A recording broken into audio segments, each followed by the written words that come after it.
Hi, my name is Daisha Roberts, and I'm a senior in Yale College, double majoring in the history of science, medicine, and public health and East Asian studies. Today, I'm going to be talking with you about Healthcare.gov and some of the issues that caused this project to fail upon launch.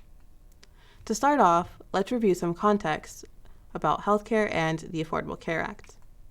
In the United States, healthcare payers fall into at least one of these following categories: private insurance, which is secured individually; employer-provided insurance, which is secured through a job; social safety nets like Medicare and Medicaid; government-provided insurance like Veterans Health Care; or they pay out-of-pocket fees if they do not have any healthcare plan.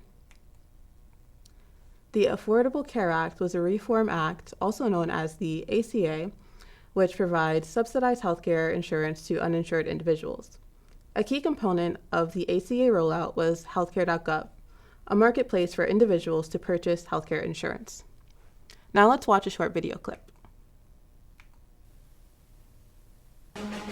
Good evening. In the urgent and ongoing effort to fix the rollout of the new federal health care plan website and find out what went wrong with it, today the architects of it were called before Congress to explain what happened. They talked about the days and weeks leading up to the big launch, and today disclosed the entire system was not tested end to end, as they put it, until 2 weeks before it was open to the public. We've seen what has happened since. From the video, you can see there is an issue with timing. Now let's dive deeper into the timeline for the Healthcare.gov project. In 2011, funding was allocated for the project. In 2013, the first set of system requirements was created. And on October 1st, 2013, the product launched. Now, as you saw in the video, there was virtually no stress testing. The end-to-end testing was not done until 2 weeks prior to the launch date. There was a focus on completing the components, and on the launch date, some of the back-end was unfinished. Something to remember throughout this presentation is that the timeline was fixed. There were no changes despite any issues that occurred during the development. Now, let's discuss software life cycles as it relates to Healthcare.gov. As a reminder, on the left we have the waterfall model, which is a more traditional sequential model, and on the right we have the agile model, which is an iterative and more modern model. Healthcare.gov attempted to implement an agile model, but it did not go as planned. Web developers and policymakers have very different mindsets. The policymakers alter the business and technical requirements constantly, and the policy requirements were necessary for the technical implementation. So as soon as something was completed, it was often outdated. The Department of Health and Human Services failed to enforce a potentially functioning agile model. There was never any done is done. The components were constantly revisited after they were supposed to have been completed. This led to the desensitization of the web developers. On launch day, several issues occurred due to the poor timing of the project and lack of following a proper process. There were 5 times the amount of traffic as expected on the first day. On the first day, there were 250,000 people that tried to log on to Healthcare.gov. Out of these 250,000, there were only 6 successful signups. And by the end of October, they were still only 10% of the way towards their goal, having achieved only 26,794 signups.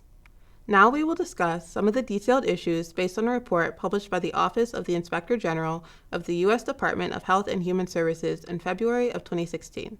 The cover for this is shown on the right. Firstly, the Agile model made it easier for policymakers to seek frequent and late changes as seen in the previous slides. There is also a compressed timeline for the technical build. As we saw in the timeline slide, the system requirements were first created in early 2013, and the product was launched in October of 2013. This only gave about 9 months for the website to be developed. And the attempts to resolve issues with the site were too little and too late. As shown in the video, the end-to-end testing was only done 2 weeks prior to the website launch. This was not enough time to resolve the issues with the site, and as we saw on the launch day failure slide, there were several issues on launch. Another issue was that leadership failed to grasp the poor status of the website and to alter course. The contractors also prioritized delivering the product on time over testing and resolving issues. And lastly, Healthcare.gov launched on October 1st, 2013 as planned and never seriously considered delay. This point is very important as delaying the project would have given adequate time for testing, which was the biggest issue on the Healthcare.gov project. Now let's discuss the aftermath and recovery of Healthcare.gov. Following the failure of the launch, there were daily meetings between President Obama and the Secretary of Health and Human Services to discuss the website.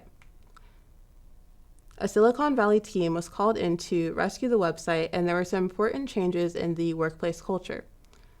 Firstly, there was a shift to a badges culture, or a more horizontal structure without leadership chains, which was a hindrance in the original development line.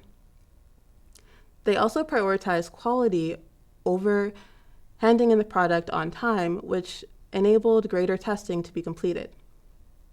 There was also an overall simplified process which aided in the development process the second time around. Lastly, the Office of Management and Budget established the U.S. Digital Service in 2014 to aid in simplifying digital services delivery. Thank you for listening. I hope you've learned about Healthcare.gov and some of the issues that caused that project to fail upon launch.